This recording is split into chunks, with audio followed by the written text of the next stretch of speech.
그래서 제가 아무래도 기자니까 또 내가 잘 아는 분야에서 한번 혁신적인 걸 해보자. 그 아웃스탠딩의 지금 콘텐츠 포맷을 2015년에 처음 이렇게 내놓았는데 그때 반응이 센세이션하다고 해야 될까? 면접 때 있어서 사실 그 회사에 대해 굉장히 이제 심도 높은 그런 커뮤니케이션을 해야 되는데 이 아웃스탠딩이 굉장히 결정적으로 큰 도움이 됐다. 굉장히 뿌듯함을 느꼈고 그게 저희의 비전이고 방향이구나 그렇게 생각을 했습니다. 그리고 오늘 인터뷰를 하고 싶었던 이유도 안녕하세요. 저는 선능 3호점 스파크 플러스에 입주한 아웃스탠딩의 대표 최용식입니다.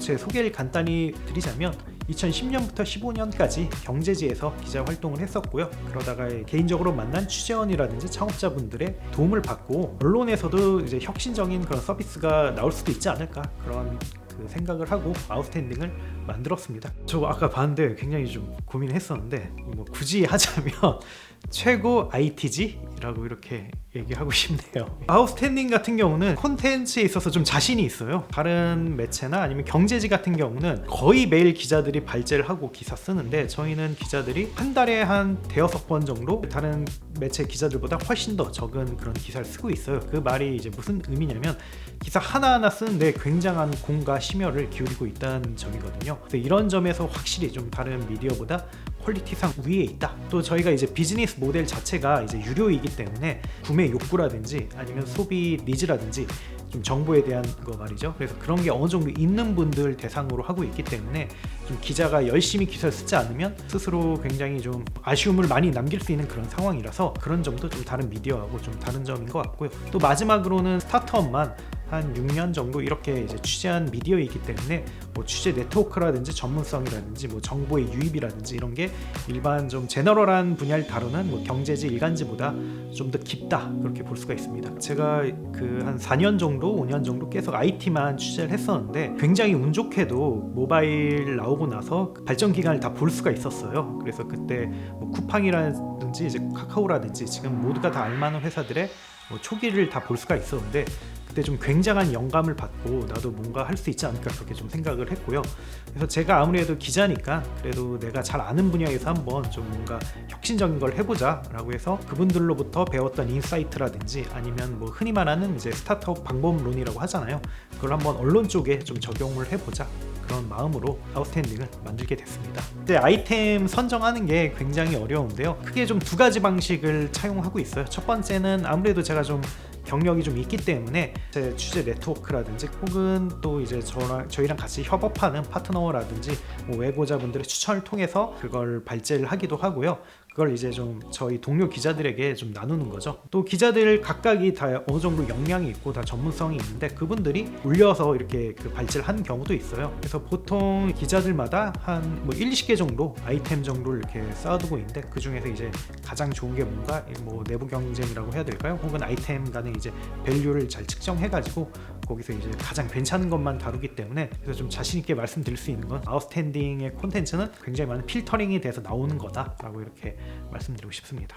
콘텐츠는 그냥 후배분들이랑 얘기하면서 늘 얘기하는 게 있어요. 글을 잘 쓴다는 게 어떻게 보면 굉장히 부담스럽고 되게 어려운 일이라고 생각을 해요. 그래서 저도 초년생 때 그 부담 느꼈고 과연 내가 재능이 있나 이런 고민도 많이 했었어요. 그래서 많은 이제 명사분들이라든지 아니면 롤모델 삼을 만한 분들로부터 의견을 많이 들었는데 가장 제가 와닿았던 거는 글을 굉장히 쉽게 잘 쓰는 방법에 대해서 누군가 제게 조언을 한 거였어요. 이제 세 가지만 지키면 된다 이 얘기를 해주시더라고요. 첫 번째는 결국 세상에 새로운 건 없고 결국 데이터를 어떻게 잘 가공하냐에 따른 거니까 최대한 많은 자료 수집을 해라.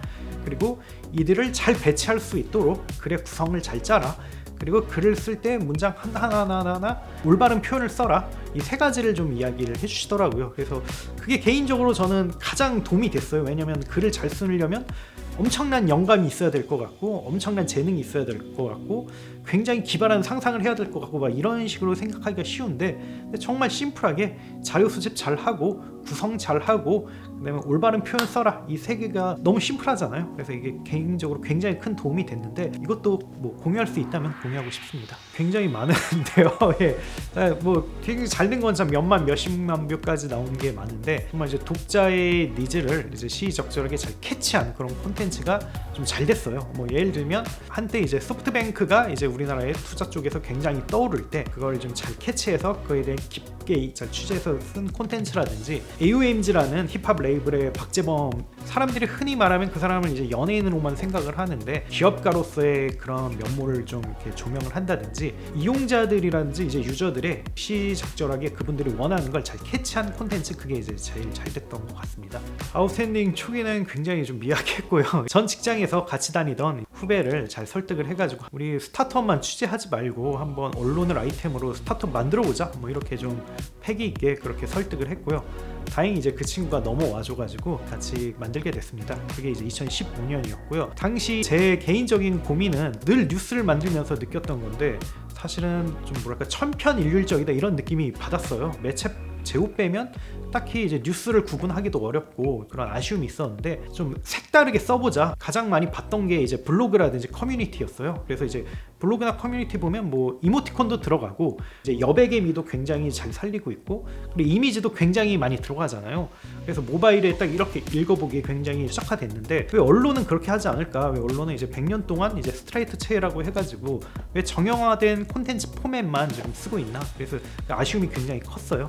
그래서 과감하게 블로그 써듯이 한번 콘텐츠를 만들어 보자 라고 해서 그걸 그 아웃스탠딩의 지금 콘텐츠 포맷을 2015년에 처음 이렇게 내놓았는데, 그때 반응이 진짜 굉장히 좋았어요. 그래서 딱 내놓자마자 저희 입장에서 이런 이야기 좀 그렇지만 되게 좀 센세이션하다고 해야 될까? 좀 그런 반응을 얻었어요. 그래서 SNS 인플루언서라든지 그런 분들이 굉장히 많이 공유해줬고, 이거 굉장히 특이하다, 여기 언론 맞나? 이렇게 이야기해 주시더라고요. 그래서 그때 이제 초기에 엄청나게 잘 바이럴이 돼서 좀 안착은 그렇게 어렵지 않았던 것 같습니다. 과거 기자 경험 때 여러 가지 느꼈던 게 좀 많았어요. 당연히 언론이 대한민국에서 굉장히 잘한 게 많지만 좀 아쉬운 좀 몇 가지가 있었는데, 그중 하나가 광고에 좀 너무 의존한다는 거였어요. 사실 저는 이제 광고한다는 것 자체는 전혀 문제가 없다고 생각을 하는데, 근데 이제 광고 하나에만 너무 의존을 하다 보니까 기자들이 좀 마음 놓고 기사를 좀 쓰기가 어렵더라고요. 때로는 이제 광고주의 입김에 좀 기사가 이제 변형되는 경우도 있었고, 그래서 그런 걸 보고 굉장히 아쉬웠는데, 그러면 이걸 깨려면 어떻게 해야 되나 그런 고민을 하던 끝에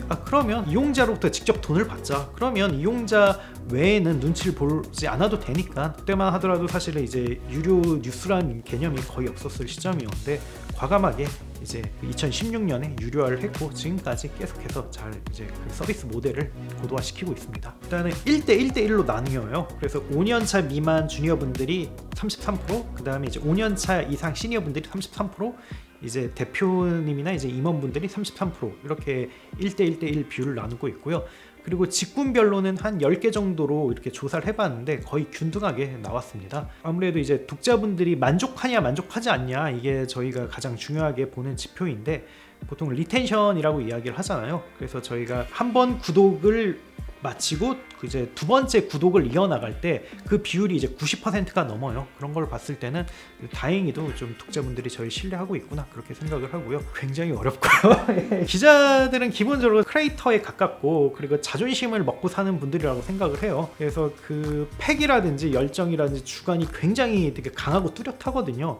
근데 그런 걸 또 존중할 때 비로소 이제 파워풀한 콘텐츠가 나오고 정말 조직의 성과가 나오기 때문에, 최고의 콘텐츠가 나오기 위해서는 저는 뭐 한없이 져줄 자신이 있고 그렇게 하는 게 맞다고 생각을 합니다. 요즘 이제 구독 경제란 말 많이 쓰이는데, 구독 서비스가 이제 일종의 트렌드가 되고 일종의 산업화되는 그런 시점이잖아요. 뉴스 서비스를 운영하면서 그 트렌드가 굉장히 좀 대형화되고 있다는 걸 굉장히 많이 느꼈어요. 그래서 어떻게 보면 아웃스탠딩의 경쟁자는 다른 IT 매체일 수도 있지만, 과하게 말해서 좀 넷플릭스일 수도 있고 좀 유튜브일 수 있다고 생각을 해요. 어떻게 하면 잘 경쟁할까라고 생각을 했을 때, 그러면 우리랑 같은 구독 서비스를 가지고 있는 회사와 함께 하면 굉장히 큰 시너지를 낼 수 있지 않을까. 그래서 이제 리디 같은 경우는 만타라든지 아니면 라프텔이라든지 리디 셀렉트라든지 대형화된 그런 구독 서비스를 많이 가지고 있거든요. 그래서 좀 그분들에게 배우고 싶기도 하고 좀 더 저희의 모델을 디벨롭 시키고 싶기도 하고 그런 생각을 하고 있었어요. 그러던 와중에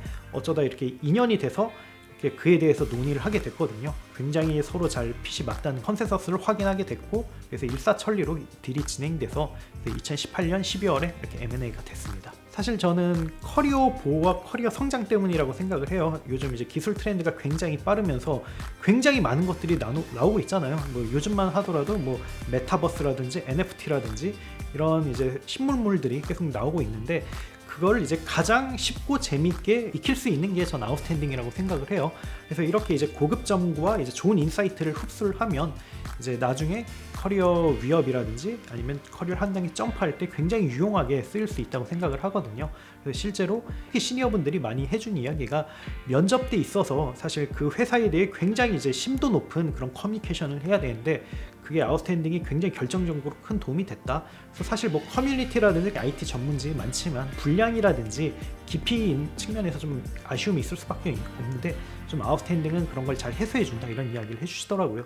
굉장히 뿌듯함을 느꼈고, 그게 저희의 비전이고 방향이구나, 그렇게 생각을 했습니다. 그래서 커리어를 보호하고 성장시키려면 아웃스탠딩을 이용해 주십사 부탁드리고 싶고요.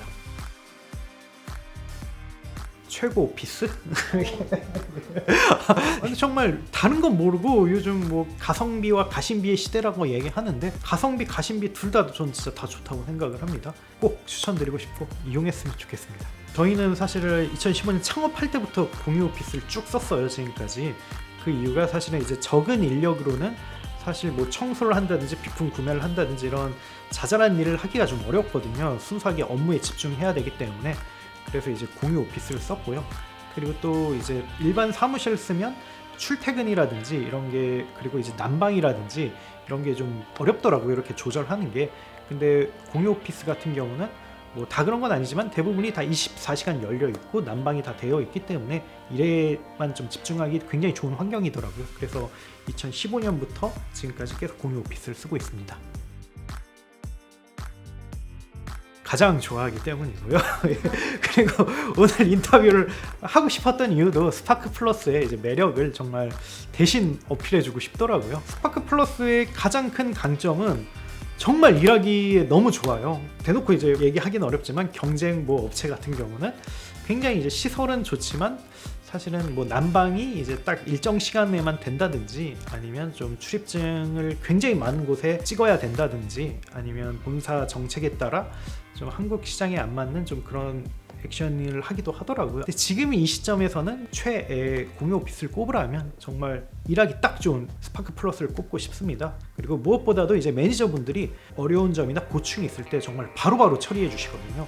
새로운 미디어를 만들고 싶고 콘텐츠 쪽에서 혁신적인 일을 하고 싶다면 그 자체로 너무 아름답고 멋있는 일이라고 생각을 해요. 선배님들도 저한테 얘기했고 저도 동료들에게 종종 얘기하는 건데, 사실 이제 콘텐츠라는 게 자기가 생각하는 아이디어와 노력으로 사람들의 생각을 바꾸는 거고 세상을 바꾸는 거잖아요. 그것도 이제 즐겁고 재미있고 좋은 쪽으로 바꾸는 거잖아요. 저는 그것만큼 사실 멋있는 일은 없다고 생각을 하거든요. 그 자체만으로도 굉장히 멋있는 거니까 과감히 좀 도전했으면 좋겠고요. 그리고 무엇보다도 이제 콘텐츠는 힘든 와중에 또 그 이면에 굉장히 큰 재미와 보람이 있으니까 그걸 정말 많이 느끼셨으면 하는 그런 바람이 있습니다. 아웃스탠딩은 뉴스 구독 서비스로서 어떻게 디벨롭할 것인가 고민하고 있는데, 여러 차례 말씀드렸지만 정말 콘텐츠가 제일 중요한 것 같아요. 어떻게 하면 좋은 콘텐츠를 낼 수 있을까, 이게 제일 중요하고 그걸 잘 할 수 있도록 노력할 거고요. 그게 아마 내년에 큰 목표가 될 것 같습니다.